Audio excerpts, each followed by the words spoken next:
Chris Olds, Beckett Media here, with a little something different on the multimedia spectrum this time. Among the different ideas of things we wanted to try to do here, just to kind of spark some discussions and kind of get people talking about memorabilia and cards and those kinds of things. Um, One of the ideas I had in the past was something called three of a kind, where basically pick an idea, pick a concept, pick whatever kind of theme, and show off three items related to that theme. Don't have anything exotic right now for this very first one, kind of a test run to see what people see what people say, see what people think. But that shelf over there has all kinds of weird stuff on it, and some of it's interesting things from years of collecting. Sometimes it's just weird stuff that shows up and you throw it on the shelf because you don't know what else to do with it. In this case, I've got three things that were on that shelf but are on the desk right now. I figured I'd try as a three of a kind, things from my office shelf edition. I'll tell you about them and then show them off, and maybe you guys will have some comments or some thoughts on some other things you might own or things you would want to own. So, first item.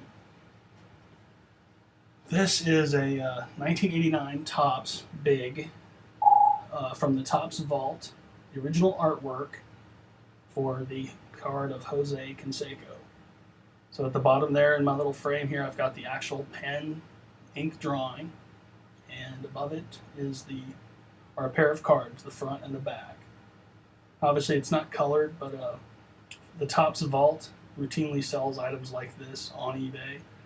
I think I picked this up several years ago. It didn't cost me more than, I don't know, 20, 25 bucks, probably somewhere in that range.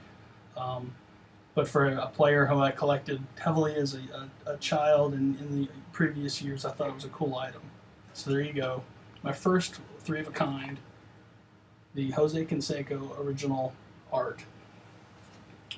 That's kind of the more deluxe or most interesting item of the bunch. My second item, I don't know what year it's from. Probably from 1972 or so. Not a big collector of these items. I'm leaving you in suspense here. A 7-Eleven Slurpee cup from way back in the day. Check out that old school NBA logo of John Johnson. A trivia question: he was the very first player ever drafted by the Cleveland Cavaliers.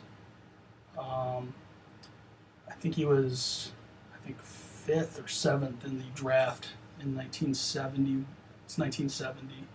Might have been fourth. Now that I think about it, I don't know. It's been a while since I've read up on him. He went to school at Iowa Hawkeyes. But long before that, or roughly 2 years before that, he was a player at Northwest College in Powell, Wyoming, in the late 60s. The most successful player of that school in its basketball history, and actually a school I went to as well. So there was an NBA player from a small school that I attended, and yes, I own his Slurpee cup.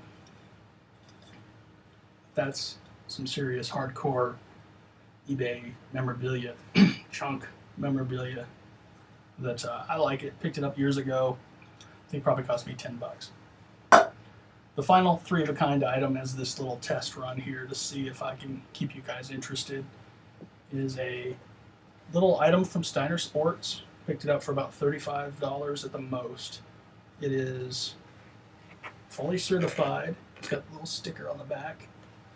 It is a Denver Zephyrs game-used batting helmet. All kinds of gnarled, dirty, mangled goodness. It's a 7 1/8, obviously. It ain't gonna fit. And you might know who it was used by.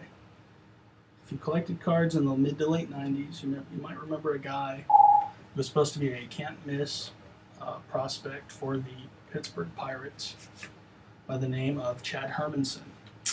Well, six years in the minors, 6 years in the majors of not a lot of success. 13 years in the minor leagues, not a lot of success there either. ended, or his career ended after 13 years, and this is a helmet from his final season. The New Orleans Zephyrs used to play in Denver, Colorado, so I was familiar with the team's name. I knew the name when I saw it. I figured, what the heck, something different, something unique. Don't have a lot of game-used batting helmets. In fact, I only have 3. This is one of them, and the price was right. So something cool, something unique, something different, something pretty dirty. And ultimately, it's something that I keep on my shelf on my wall and my shelf in the office. My phone's ringing. I'm not answering it. Sorry. So there you go. 3 of a kind. 3 random items off the shelf. There's a different idea of something to try. We'll have some other 3 of a kinds, perhaps from other people, perhaps with other items from myself. I've got lots of different ideas for little groupings of stories to tell. So that's it for this first one. If you're out and about at the newsstands or card shops, the newest issue of Beckett Sports Card Monthly is on the way, with Tim Tebow and Des Bryant on the cover. A little more Tracy Hackler man love being shown off here. Got to be able to see it as I show it here. Tracy Hackler's first impressions from the NFL Players Rookie Premiere. So that's on the way too. Hope you liked this first 3 of a kind. 7 minutes later. I hope you're still watching. Thanks. I'll see you next time.